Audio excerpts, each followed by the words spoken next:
Assalamualaikum. Hello guys, this is Advocate Fazan, a licensed attorney having 10-year experience of corporate and litigations.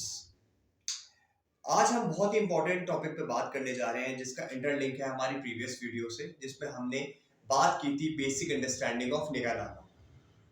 अब क्योंकि हमने उस video में establish कर दिया था ये कि निकाहनामा निकाह जो है इटसेल्फ एक कॉन्ट्रैक्ट ऑफ मैरिज है और उसकी थीम जनरल कॉन्ट्रैक्ट्स की तरह फॉलो होती है।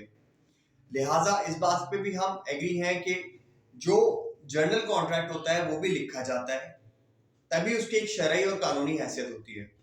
लिहाजा हमारा मुस्लिम फैमिली लॉ ऑर्डिनेंस 1961 हमें एक फॉर्म 2 देता है और कहता है कि जनाब ये फॉर्म 2 है जिसमें जो आप निकाहनामा पे साइन करना चाह रहे हैं या जो कॉन्ट्रैक्ट ऑफ मैरिज आप एग्जीक्यूट करना चाह रहे हैं वो कॉन्ट्रैक्ट ऑफ मैरिज को हमने समराइज करके ये टर्म्स एंड कंडीशन आपको दे दी हैं, जो कि इंस्पायर्ड हैं from the law of land, Islamic laws, या फिर जो हमारा करंटली उस मुल्क में कानून या फिका एग्जिस्ट करता हो।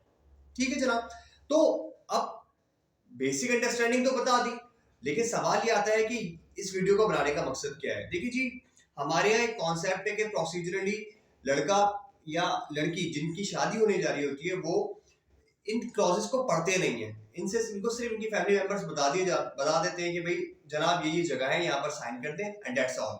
जबकि actually being a parties of the contract उनको एक एक कॉन्ट्रैक्ट के बारे में पता होना चाहिए, क्योंकि रिलेशनशिप, अगेन मैं कहूंगा कि रिलेशनशिप बिटवीन दी फैमिलीज नहीं है, रिलेशनशिप बिटवीन दी पार्टीज का नाम कॉन्ट्रैक्ट ऑफ मैरिज है।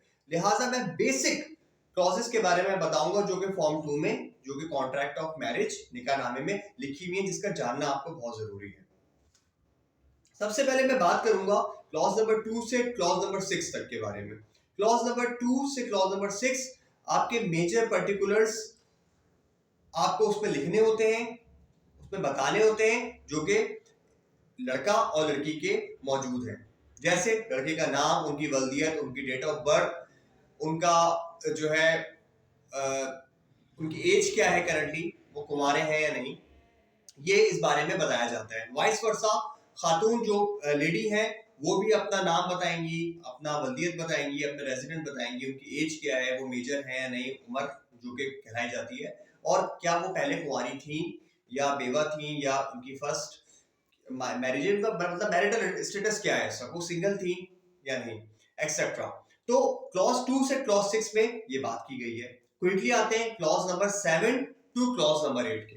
क्लॉज नंबर 7 से क्लॉज नंबर 8 में आपके वकील के बारे में बात की जाती है कि जो वकील का कॉन्सेप्ट निकाहनामे में ऐसे है कि जनाब हम हमारे सामने ये दोनों मियाँ बीवी एक दूसरे को, हम भी इनको जानते हैं और एक दूसरे को जान कर इस कॉन्ट्रैक्ट की एग्जीक्यूशन पे जा रहे हैं। ठीक है, तो वो अपनी वकालत को शो करते हैं वहां पर। It's not like attorney of the court, like it's a part of the contract, जो कि एक मेजर मैंडेटरी प्रोविजन है कॉन्ट्रैक्ट का, जिसका एग्जीक्यूट होना बहुत जरूरी है। उसके बाद क्विकली आते हैं क्लॉज नंबर 11 पर, जिसमें बात होती है विटनेसेस की। देखिए जनाब, विटनेसेस का हमें पता ही है कि विटनेसेस दो मेजर मेल का जो है मेल की एग्जिस्टेंस को कहते हैं, जो दो विटनेसेस की बात होती है जब भी कॉन्ट्रैक्ट ऑफ मैरिज या निकाहनामे में, जो कि इंस्पायर्ड है, जो कि लिया गया है, जिसकी डेफिनेशंस मेंशन है हमारे कानून शहादत ऑर्डर्स जो है 1984, उसमें ये तमाम तर विटनेसेस की क्वालिफिकेशन दी गई है कि कौन कौन से विटनेसेस बन सकते हैं, कौन कौन से विटनेसेस नहीं बन सकते। तो उनके सिग्नेचर्स, उनकी वल्दियत एंड ऑल, नाम वगैरह सब वहां पर मेंशन होंगे। अब आते हैं क्लॉज नंबर 12 पर, डेट ऑफ मैरिज। डेफिनेटली जिस दिन मैरिज जो है एग्जीक्यूट हो रही होगी वही डेट होगी, लेकिन मैं आपको बताना चाहूंगा, ये बात याद रखिएगा कि निकाहनामे को फिल करना, जिस दिन फिल किया जाता है उस दिन डेट ऑफ मैरिज नहीं होती। जिस दिन एंडोर्समेंट होती है, साइन होता है मियां और बीवी का, उस दिन डेट ऑफ मैरिज एग्जीक्यूट की जाती है। लिहाजा अब ये एक सप्लीमेंट्री क्लॉजेस को हम कंप्लीट करके अब सबसे मोस्ट इंपॉर्टेंट टॉपिक पे अपने हम आ रहे हैं, जो कि क्लॉजेस हैं, क्लॉज नंबर 13, 14, 15 एंड 16। मैंने इसको इंपॉर्टेंट क्यों कहा? इसकी इंपॉर्टेंस इसलिए जरूरी है कि इसमें जिक्र है मेहर का, जो कि डोवर है। जैसा कि मैंने अपनी पिछली वीडियो से आपको बताया भी था कि मेहर या डोवर की टाइप्स प्रॉम्प्ट और डेफर्ड डोवर होती हैं। यानी कि प्रॉम्प्ट डोवर वो जो कि फौरन दे दिया जाए, और डेफर्ड डोअर वो जो ऑन डिमांड हो। अब अगर हम 13 से लेकर 16 तक की क्लॉजेस की बात करें तो उसमें यही चीज जिक्र हुई है। जैसे क्लॉज 13 में वाज़ेह तौर पे पूछा जाता है कि भाई महर कितना है, सही है। अगर तो कैश है तो लिखा दें let's suppose for the sake of assumption 50 lakh रुपए।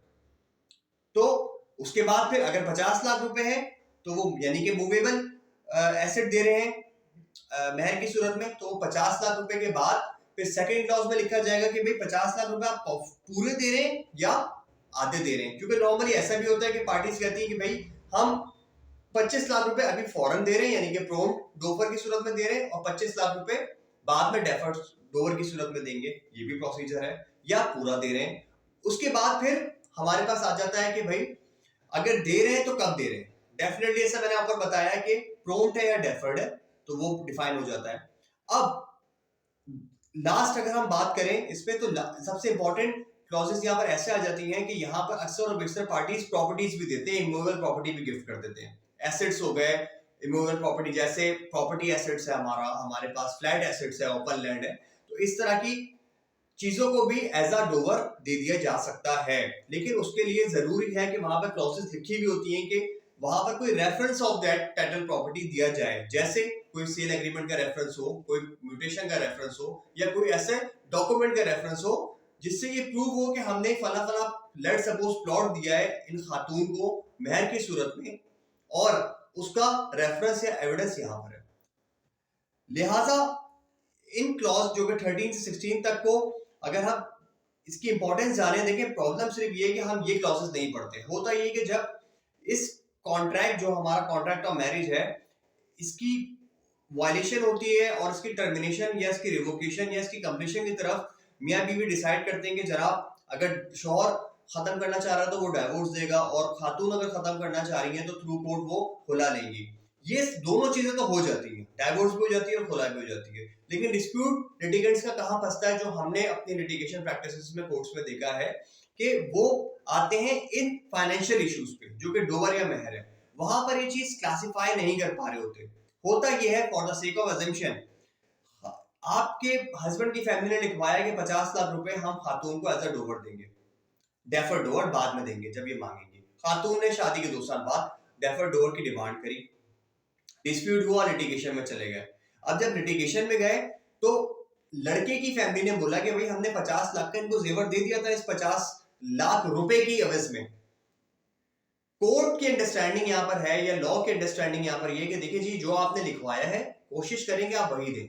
जैसे आपने अगर कैश लिखवाया है तो 50 लाख रुपए आपको कैश ही दे रहे हैं, उससे ज्यादा आपने कोई चीज नहीं दे रही है, उसका एविडेंस आपके पास प्रॉपर होना चाहिए। अगर आप ये कह रहे हैं कि 50 लाख रुपए हमने कैश लिखवाया था और हमने गोल्ड दे दिया इसको इस 50 लाख की सूरत पे, तो नो, बिग नो। वो गोल्ड आपका अगर कॉन्ट्रैक्ट में नहीं लिखा हुआ, निकाहनामे में नहीं लिखा हुआ इन क्लॉजेस में, तो वो ब्राइडल गिफ्ट की सूरत में ब्राइड का ऑनरशिप बन जाएगी, ब्राइड उसका ब्राइडल गिफ्ट की सूरत में वो ब्राइड उसकी ऑनर बन जाएगी, वो ऑनरशिप उसकी एंजॉय करेगी, और जो रिटर्नेबल नहीं है।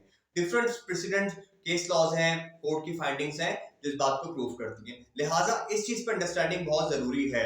अब आ जाते हैं क्विकली 18 और 19 क्लॉज पे जो कि बात करता है कि भाई वाइफ का डाइवोर्स का राइट दिया जाएगा या नहीं, या शौहर के पास डाइवोर्स का राइट रोक दिया जाएगा या नहीं। देखिए जी ये स्टिल अंडर डिस्कशन है डिफरेंट फोरम्स पे, और कई जगह पर ये इसकी वैलिडिटी को चैलेंज भी किया गया कि भाई शौहर से राइट डाइवोर्स का ले लिया जाए, ये इस्लामी कानून के खिलाफ है या नहीं, तो still there is a question for that. तो यहाँ पर 2 क्लॉजेस में as per different फिकास different sects जो हैं वो वहां पर राइट्स दे देते हैं, सही है, कुछ सेक्ट्स नहीं देते हैं इसको राइट्स, तो वो एज पर दी जो आपकी सेक्ट्स है या आपकी जो है आपकी जो फिका है उसके मुताबिक डिफरेंशिएट करती है वो चीज। अब क्विकली अगर हम आ जाते हैं क्लॉज नंबर 20 पर, तो 20 में नॉर्मली देखिए ये क्लॉजेस जो है 18, 19 और 20 ये आप देखें क्रॉस होती हैं, खाली होती हैं, तो इसका रीजन ये होता है कि स्टिल जो है डिस्कशन के इश्यूज होते हैं तो उसका से बचाया जाता है। लेकिन अगर क्लॉज 20 की अंडरस्टैंडिंग हम ले तो वहां लिखा हुआ है नान नक्फे की बात है, मेंटेनेंस की बात है। जैसा कि हमें पता है कि maintenance is a exclusive right, taking maintenance is an exclusive right of wife कि वो अपने हस्बैंड से अपने नान नत्फे के लिए मंथली पेमेंट मांग सकती है अनलेस एंड अनटिल वो डिसोबीडिएंट वाइफ ना हो, ठीक है। तो ऐसी सूरत में क्लॉज 20 में लिखवा दिया जाता है कि भाई मेंटेनेंस दिया जाएगी, लेकिन सुप्रीम कोर्ट्स और डिफरेंट हाई कोर्ट्स और डिफरेंट ऑनरेबल जजेस ने ये बात सेटल की है कि देखें, जो नान नतफा दिया जाएगा वो हस्बैंड की फाइनेंशियल स्टेटस के मुताबिक दिया जाएगा। तभी मैंने इस चीज को बहुत जगह नोटिफाई भी करते हुए देखा है डिफरेंट फोरम्स पे जो है एक्सपर्ट्स को, कि वो ये बात कहते हैं कि आपका जो नान नतफा है या मेंटेनेंस के जो भी मामला हैं या इवन डोवर की सेटलमेंट, जब डोवर डिसाइड हो रहा होता है कि भाई महर कितना रखना चाहिए, तो पार्टी डिसाइड कर लेती है 2-2 करोड़ रुपए। आपने पहले फाइनेंशियल स्टेटस देखना है, डिसीजन मेकिंग कि कितना महर देना है, it only up to the financial status of a man, जो हस्बैंड बनने जा रहा है। तो हस्बैंड बताएगा कि कितना मुझे पे करना है। तो हमारे एक सोसाइटी कंपटीशन के तहत हम उस महर के अमाउंट को ज्यादा रखते हैं, जो बाद में हस्बैंड पे नहीं कर पाते। लिहाजा फाइनेंशियल स्टेटस को मेंटेनेंस की कैलकुलेशन के लिए भी देखा जाता है और डोवर अमाउंट की कैलकुलेशन के लिए भी देखा जाता है। इसके बाद अगर हम फाइनली अगर अपने टॉपिक को कंक्लूड करें तो क्लॉज नंबर 21 और 23 बाद जो सबसे इंपॉर्टेंट डिस्कशन होती है खवातीन में कि भाई सेकंड मैरिज कर सकते हैं या नहीं। देखिए still there has been a discussion कि जहां पर डिफरेंट जगहों पर के जहां पर ये क्वेश्चन उठा है कि भाई क्या इजाजत देना जरूरी है सेकंड वाइफ के लिए या नहीं, ठीक है।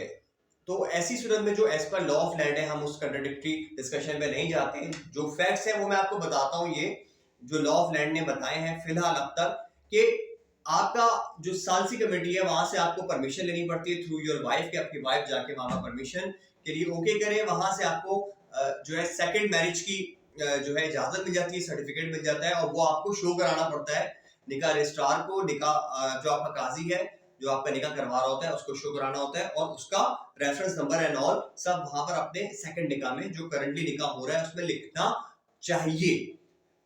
तो लिहाजा ये मेन चीजें थी जो कि डिस्कशन के लिए आपको बताना जरूरी थी। ये एक बेसिक प्रिंसिपल हम वीडियोस में आपको बताते हैं जिसमें फैक्ट टू फैक्ट चीजें चेंज होती हैं और sect to sect as per different school of thoughts वो प्रिंसिपल्स जो थोड़े बहुत फ्लक्चुएट होते हैं डिफरेंट निकाहनामे में।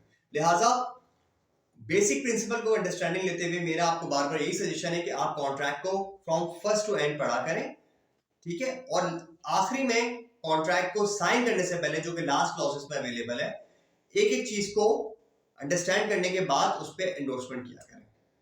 अपना ख्याल रखिएगा। मैं अपनी इस वीडियो को खत्म करता हूं और अपने डिफरेंट टॉपिक के साथ इंशाल्लाह आता हूं। आप कमेंट्स में मुझे बताइए कि कौन कौन सी क्यूरीज हैं आपकी, ताकि उसी से रिलेटेड हम रिसर्च करके आपको बेहतरीन ऑप्शन के साथ बेहतरीन अंडरस्टैंडिंग के साथ डिफरेंट वीडियोस को लेकर आए। ख्याल रखिएगा। अल्लाह हाफिज।